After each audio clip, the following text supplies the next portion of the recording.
എല്ലാവർക്കും കേരള ഫുഡ് വേൾഡിൻ്റെ പുതിയൊരു എപ്പിസോഡിലേക്ക് സ്വാഗതം. ഇന്ന് നമുക്ക് നല്ല സോഫ്റ്റ് ആയിട്ടുള്ള ദോശയും ഇഡ്ഡലിയും അതുപോലെ തന്നെ നല്ല ക്രിസ്പി ആയിട്ടുള്ള നെയ്റോസ്റ്റും ഒരേ മാവ് കൊണ്ട് തന്നെ എങ്ങനെയാണ് ഉണ്ടാക്കുന്നതെന്ന് നോക്കാം. ഇതിനു വേണ്ടി 1 കപ്പ് ഇഡ്ഡലി റൈസ് എടുക്കുക. ഇഡ്ഡലി റൈസ് ഇല്ലെങ്കിൽ പച്ചരി എടുത്താലും മതി. പിന്നെ വേണ്ടത് ഉഴുന്നാണ്. ഞാനിവിടെ 1/2 കപ്പ് ഉഴുന്നെടുത്തിട്ടുണ്ട്.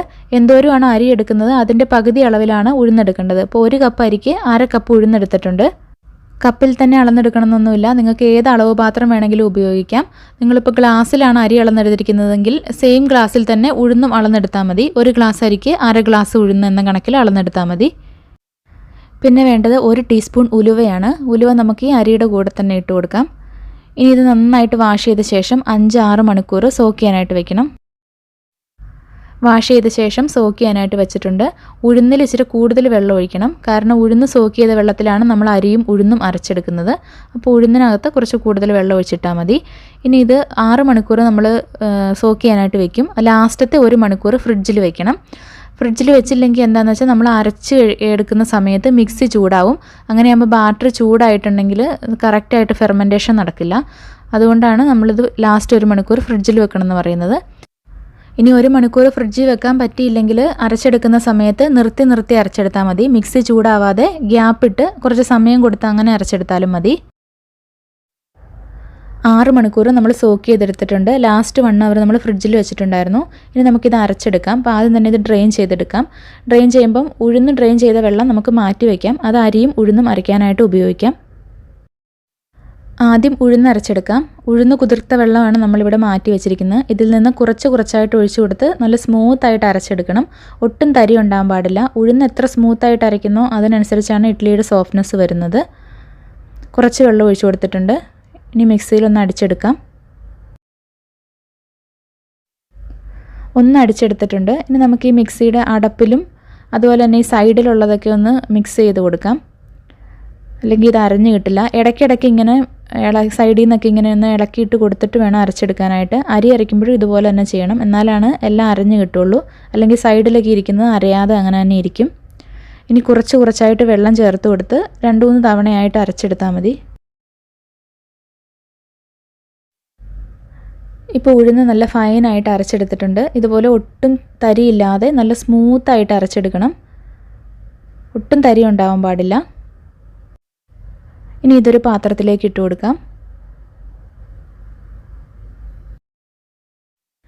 ഇനി ഉഴുന്നരച്ച സെയിം ജാറിലേക്ക് തന്നെ അരിയും ഉലുവയും കുതിർത്തത് ചേർത്ത് കൊടുക്കാം. എന്നിട്ടൊന്ന് അരച്ചെടുക്കാം. ഉഴുന്ന് കുതിർത്തെടുത്ത സെയിം വെള്ളം തന്നെയാണ് നമ്മൾ അരി അരയ്ക്കാനും ഉപയോഗിക്കുന്നത്. കുറച്ചായിട്ട് വെള്ളം ഒഴിച്ച് അരച്ചെടുത്താൽ മതി. ഉഴുന്നിൻ്റെ അത്രയും ഫൈനായിട്ട് അരി അരഞ്ഞില്ലെങ്കിലും കുഴപ്പമില്ല. ചെറിയൊരു തരിതരിപ്പോട് കൂടി അരച്ചെടുത്താലും കുഴപ്പമൊന്നുമില്ല. അരിയും ഉലുവയും കൂടെ അരച്ചെടുത്തിട്ടുണ്ട്. ഇത് നമുക്ക് ഉഴുന്നരച്ചതിൻ്റെ കൂടെ ചേർത്ത് കൊടുക്കാം. ഇനി നമുക്ക് കുറച്ച് ചോറും കൂടെ ഒന്ന് അരച്ചെടുക്കണം. ഞാനിവിടെ 1/2 കപ്പ് ചോറെടുത്തിട്ടുണ്ട്. ചോറെടുക്കുമ്പോൾ വൈറ്റ് റൈസിൻ്റെ ചോറാണെങ്കിൽ ഇഡ്ഡലിക്ക് നല്ല വൈറ്റ് കളർ ഉണ്ടാവും. ഇതിപ്പോൾ സാധാരണ മട്ടയരിയാണ്. 1/2 കപ്പ് ചേർത്ത് കൊടുക്കുന്നുണ്ട്. ഇതിലേക്ക് കുറച്ച് വെള്ളം കൂടെ ഒഴിച്ച് ഇത് ഫൈനായിട്ട് അരച്ചെടുക്കാം. ഉഴുന്ന് കുതിർത്ത സെയിം വെള്ളമാണ് ഇതിനു വേണ്ടി ഉപയോഗിച്ചിരിക്കുന്നത്. ഇത് നമുക്ക് അരി അരച്ചതിൻ്റെ ഉഴുന്നരച്ചതിൻ്റെയും കൂടെ ചേർത്ത് കൊടുക്കാം. ഇപ്പോൾ നമ്മളെല്ലാം അരച്ചെടുത്തിട്ടുണ്ട്. നമ്മൾ ഉഴുന്ന് കുതിർത്ത വെള്ളം മുഴുവനായിട്ടൊന്നും ഉപയോഗിച്ചിട്ടില്ല കേട്ടോ, ആവശ്യത്തിന് മാത്രം ഉപയോഗിച്ചാൽ മതി. ഇതിപ്പോൾ 2 കപ്പോളം ഉണ്ടായിരുന്നു. ഏകദേശം 1 കപ്പാണ് നമ്മൾ ഇതിനു വേണ്ടി ഇപ്പോൾ ഉപയോഗിച്ചത്. ഇനി ഇതിലേക്ക് ആവശ്യത്തിന് ഉപ്പ് ചേർത്ത് കൊടുക്കാം. 1/2 ടീസ്പൂൺ മുതൽ 1/4 ടീസ്പൂൺ വരെയാണ് ഉപ്പ് ആവശ്യമായിട്ട് വരുന്നത്. അപ്പോൾ ആദ്യം 1/2 ടീസ്പൂൺ ചേർത്ത് ഒന്ന് മിക്സ് ചെയ്തിട്ട് നിങ്ങളൊന്ന് ടേസ്റ്റ് ചെയ്ത് നോക്കുക. എന്നിട്ട് ആവശ്യമുണ്ടെങ്കിൽ പിന്നെയും ചേർത്താൽ മതി.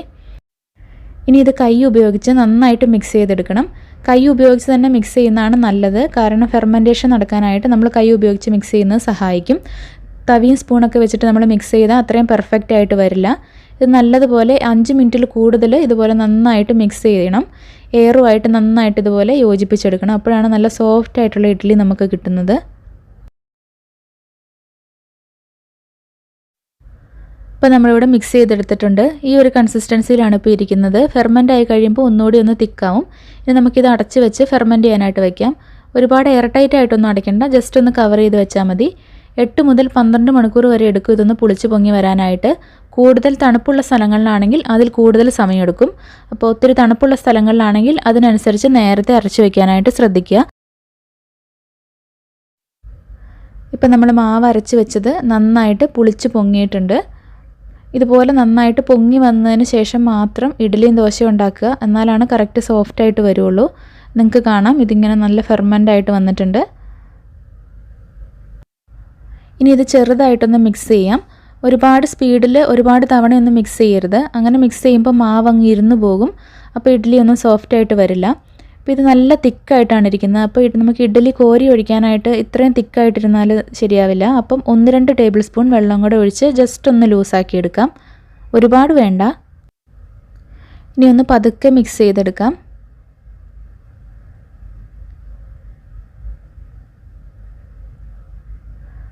ഇപ്പോൾ ഇത് കറക്റ്റായിട്ടുണ്ട്. നമുക്ക് കോരി ഒഴിക്കാൻ പറ്റുന്ന ഒരു പാകമായിട്ടുണ്ട്. ഇനി നമുക്ക് ഇഡ്ഡലി ഉണ്ടാക്കിയെടുക്കാം.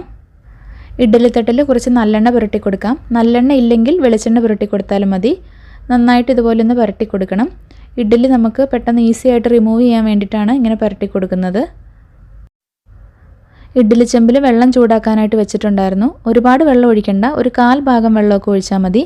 വെള്ളം നന്നായിട്ട് ചൂടാകുമ്പോൾ ഇതിലേക്ക് ഇഡ്ഡലി തട്ട് വെച്ച് കൊടുക്കാം. ഞാനിപ്പോൾ ഒരു തട്ടിലാണ് ഉണ്ടാക്കുന്നത്. നിങ്ങൾ 2 തട്ടിലും ഉണ്ടാക്കുന്നുണ്ടെങ്കിൽ അടിയിൽ ഒരെണ്ണം വെച്ചിട്ട് പിന്നെ മുകളിൽ വെച്ചാലും മതി. ഞാനിപ്പോൾ ഒരു തട്ടിലാണ് ഉണ്ടാക്കുന്നുള്ളൂ. ഇനി ഇതിലേക്ക് നമുക്ക് മാവ് കോരി ഒഴിക്കാം.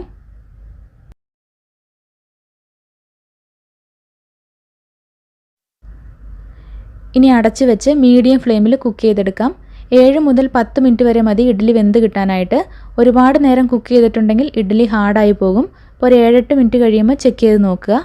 ആയിട്ടില്ലെങ്കിൽ മാത്രം 2-3 മിനിറ്റ് കൂടെ ഒന്ന് അടച്ചു വെച്ച് കുക്ക് ചെയ്തെടുത്താൽ മതി. ഇനി നിങ്ങൾ 3-4 തട്ടിൽ ഒന്നിച്ചുണ്ടാക്കുകയാണെങ്കിൽ ചിലപ്പോൾ കുറച്ച് കൂടുതൽ സമയമെടുക്കും. ഇപ്പോൾ ഒരു 7-8 മിനിറ്റൊക്കെ ആയിട്ടുണ്ട്. ഇഡ്ഡലി നന്നായിട്ട് വെന്ത് വന്നിട്ടുണ്ട്. നമുക്കിനി ഇതിൽ നിന്ന് മാറ്റി ചൂടാറാനായിട്ട് വയ്ക്കാം. ഇതിൻ്റെ മുകളിൽ കുറച്ച് വെള്ളം ഇങ്ങനെ ഒന്ന് തളിച്ച് കൊടുക്കുക. ഇങ്ങനെ വെള്ളം തളിച്ച് കൊടുത്തിട്ടുണ്ടെങ്കിൽ ഇഡ്ഡലി ഡ്രൈ ആവാതിരിക്കും.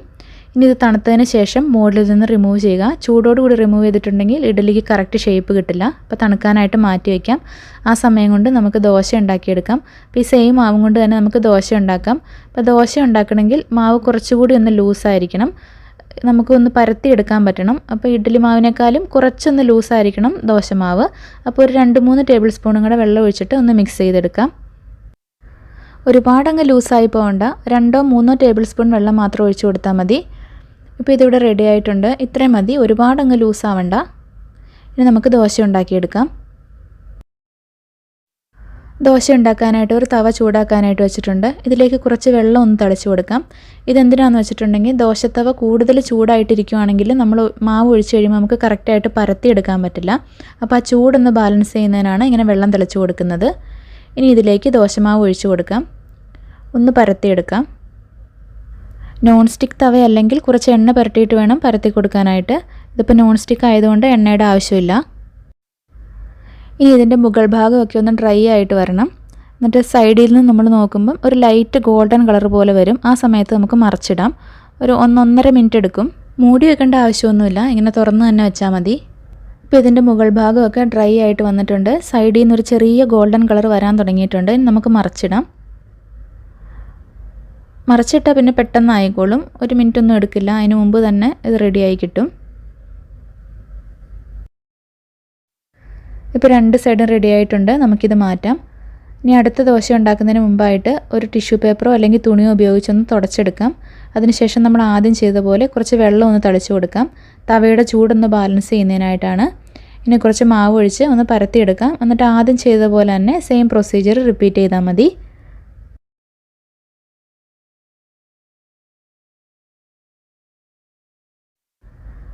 അങ്ങനെ നമ്മുടെ രണ്ടാമത്തെ ദോശയും റെഡി ആയിട്ടുണ്ട്. ഇനി നമുക്ക് നെയ്റോസ്റ്റ് ഉണ്ടാക്കാം. സെയിം മാവ് ഉപയോഗിച്ച് തന്നെ. ആദ്യം കുറച്ച് വെള്ളം ഒഴിച്ച് കൊടുത്ത് നമ്മൾ നേരത്തെ ചെയ്ത പോലെ തവയുടെ ചൂടൊന്ന് ബാലൻസ് ചെയ്യുക. അതിനുശേഷം മാവ് ഒഴിച്ച് കൊടുക്കുക. എന്നിട്ട് നല്ല തിന്നായിട്ട് പരത്തിയെടുക്കുക. എത്രത്തോളം തിന്നായിട്ട് പരത്തിയെടുക്കാവോ അത്രത്തോളം തിന്നായിട്ടങ്ങ് പരത്തിയെടുക്കുക.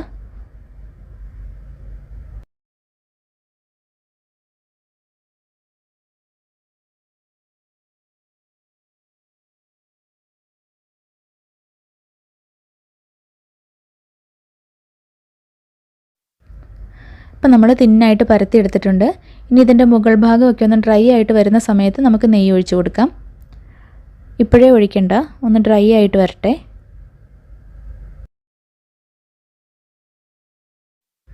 ഇപ്പോൾ മുകൾ ഭാഗമൊക്കെ നല്ല ഡ്രൈ ആയിട്ട് വന്നിട്ടുണ്ട്. ഇനി നമുക്ക് കുറച്ച് നെയ്യ് ഇങ്ങനെ ഒന്ന് തൂകി കൊടുക്കാം. മുകളിലും സൈഡിലൊക്കെ ആയിട്ട് ഇങ്ങനെ ഒന്ന് തൂകി കൊടുക്കാം. ഇനി ഇതൊരു നല്ല ഗോൾഡൻ കളർ ആവുന്ന വരെ നമുക്ക് വെയിറ്റ് ചെയ്യണം. നമ്മളിത് മറച്ചിടുന്നില്ല, ഇങ്ങനെ തന്നെയാണ് വെക്കുന്നത്. നല്ലൊരു ഗോൾഡൻ കളർ ആവണം. ആ സമയത്ത് നമുക്കിതെടുക്കാം. കുറച്ച് സമയം എടുക്കും ഒന്ന് നല്ല ഗോൾഡൻ കളറായിട്ട് വരാനായിട്ട്. ഇപ്പോൾ നല്ല ഗോൾഡൻ കളറായിട്ട് വന്നിട്ടുണ്ട്. നമുക്കിനി ഇത് ഫോൾഡ് ചെയ്തെടുക്കാം. അങ്ങനെ നല്ല ക്രിസ്പി ആയിട്ടുള്ള നമ്മുടെ നെയ് റോസ്റ്റും ഇവിടെ റെഡി ആയിട്ടുണ്ട്. ഇഡ്ഡലി തണുത്തതിന് ശേഷം നമുക്ക് ഇളക്കിയെടുക്കാം. ഒരുപാടങ്ങ് തണുക്കാനായിട്ട് വെയിറ്റ് ചെയ്യണ്ട കേട്ടോ, 4-5 മിനിറ്റൊക്കെ വെച്ചാൽ മതി. ഇനി സ്പൂണിൻ്റെ ബാക്ക് സൈഡ് കൊണ്ട് നമുക്കിങ്ങനെ അങ്ങ് ഇളക്കിയെടുക്കാം. നല്ലെണ്ണ തേച്ചതുകൊണ്ട് പെട്ടെന്ന് തന്നെ നമുക്കിങ്ങനെ ഇളകി കിട്ടും.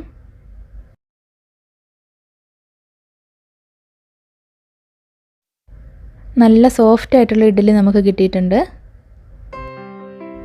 അപ്പോൾ ഒരേ മാവ് കൊണ്ട് നമ്മൾ നല്ല സോഫ്റ്റ് ആയിട്ടുള്ള ദോശയും ഇഡ്ഡലിയും അതുപോലെ തന്നെ ക്രിസ്പി ആയിട്ടുള്ള നെയ് റോസ്റ്റും ഉണ്ടാക്കിയെടുത്തിട്ടുണ്ട്. ദോശയും ഇഡ്ഡലിയും സാമ്പാറിൻ്റെയും ചട്നിയുടെയും കൂടെ സെർവ് ചെയ്യാം. സാമ്പാറിൻ്റെയും ചട്നികളുടെയൊക്കെ റെസിപ്പി നമ്മൾ മുമ്പ് അപ്ലോഡ് ചെയ്തിട്ടുള്ളതാണ്. കാണാത്തവർ കണ്ടു നോക്കുക. അതിൻ്റെ ലിങ്ക് ഡിസ്ക്രിപ്ഷനിൽ കൊടുത്തേക്കാം. വീഡിയോ ഇഷ്ടമാവുകയാണെങ്കിൽ ഒന്ന് ലൈക്ക് ചെയ്യാനും ചാനൽ ഇതുവരെ സബ്സ്ക്രൈബ് ചെയ്തിട്ടില്ലെങ്കിൽ ഒന്ന് സബ്സ്ക്രൈബ് ചെയ്യാനും കൂടി മറക്കല്ലേ. അപ്പോൾ പുതിയൊരു വീഡിയോ ആയിട്ട് നമുക്ക് വീണ്ടും കാണാം.